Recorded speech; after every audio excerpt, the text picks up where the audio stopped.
Alright, time to take the transmission out of the Firebird. Now, I don't know if I mentioned, we did a compression check on that engine, and it was really low on top of everything else. So we're going to save on it, rebuild it somewhere in the future, maybe. Maybe not, who knows.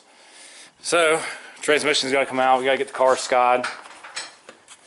And drive shaft, crossmember, speedo cable, dipstick tube. Take the probably the converter out just because less weight. Alright, let's get this thing up in our teeth. Alright, we got drive shaft starting to come off, and we got the shifter cable stuff off, speedo cable out, and the transmission jack under it. We got to tie the exhaust back somehow. And crossmember's next after the drive shaft. Might take this out, the converter out, so we've less weight, which will probably make a mess. And that's about it under here. First time I think I've ever been underneath this one. Don't look too bad. Alright, let's get this drive shaft out. Alright, this thing is ready to come out. Gotta plug in the transmission there, hopefully that works. Crossmember's out. And that should be it. The drive shaft is off, exhaust is tied back. So, see you in a minute when it's on the floor. Alright, it is out. All kinds of room for activities. But when we jacked this up, it's the first time I was ever under it. It's not that bad. There's a hole up there above that the frame there that needs a little patched. But rockers, you know, doing rocker stuff. And this car has 0 mufflers. It's straight pipe clear out the back, and my light's going dead. Good stuff. Maybe can't even get it on the low setting. Nope. Anyway, it needs bushings and stuff, but it is not that bad. There's the tail lips. It's got the rear sway bar. But for some reason, I guess whoever ordered this car or whatever, it's got a one wheel peel. And that is it. But floors are not bad. There's a place in the trunk that needs patched. And that brake hose looks kind of horrendous. And that looks like it's even more chewy. So we're doing brake lines on the back, because that is not coming off. You don't need rear brakes. I'm pretty sure the drive shaft, oh, it's behind the car somewhere, has the original U-joints in it.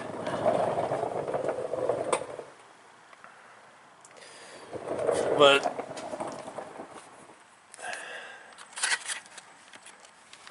I don't know. Next step will be pressure washing under the hoods and stuff like that. It's a little cold out today.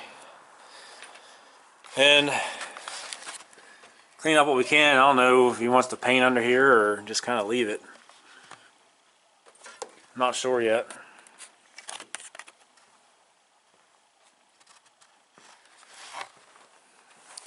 So this is probably where we're going to end this one. I mean, this one's probably a really short video.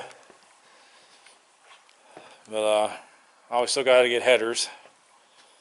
Maybe a transmission mount, because that one didn't look bad. We could probably reuse it till we get one, but it's getting there. It is showing its age on it. You already used the transmission lines, I believe. But yeah, you got to pressure wash that, and I got to get the transmission out of the Chevy. We really wanted to keep the engine in it, but it's got the compression's real low, and that one bolt in the head's pretty boogered up. Cheap, like I said, use what you got. And what we got is we have a 350 and a turbo 350 transmission, and we'll have to buy a couple things for and refigure the fuel line and starter wires. And that's probably about it on it. So we'll go from there. I guess the word today is going to be what you want it to be.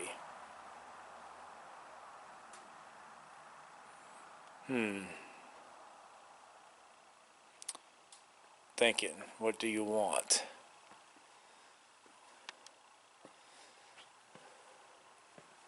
Let's go with concert. Concert. Because it was right in my teeth right there. Alright. Short video on transmission. Not much to that. Maybe we'll get more interesting as we go. Do a test fit on the 350. Hopefully, like I said, hopefully we're crossing our fingers and knock on wood that the mounts on the frame are in the right spot. Because there's several places you could put them. Because I think on a straight 6 or a V6 or one of them, they're moved in a different spot. But looks like there's 2 more spots you can actually put them. For now, you got to take the coil springs out. There's not, unless we try a sneaky Pete on it, get in there with something to hold the nuts and bolts, whatever. But I kind of doubt it. Done this once before on my old Camaro. I had to take the springs out. Made it way easier, gooder. So I'll do it for this time. I know everybody probably want to leave the engine in it, but it needs some money thrown at it, and something we don't got right now. So use what you got. Put it on the shelf for later. Plus, people's wanting, I don't know about where you're at.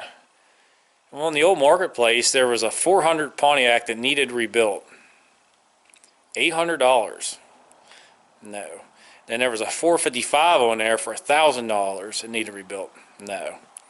That ain't happening. So, Chevy 350 it is. Everything's going to be cheaper for it. Because they're everywhere. And everywhere, I guess. Alright. Catch you next time on whatever I do next. It could be car. I do have a bike. Pedal bike on the stand that I kind of want to get done before it gets warm out. Should throw that together righteously quick. I believe I have all the parts, I think. Some of the other ones I got to find parts for. There's a couple more to build, but need more parts, don't have. And that stuff is horrendously expensive anymore. Alright. Enough talking. Catch you next time.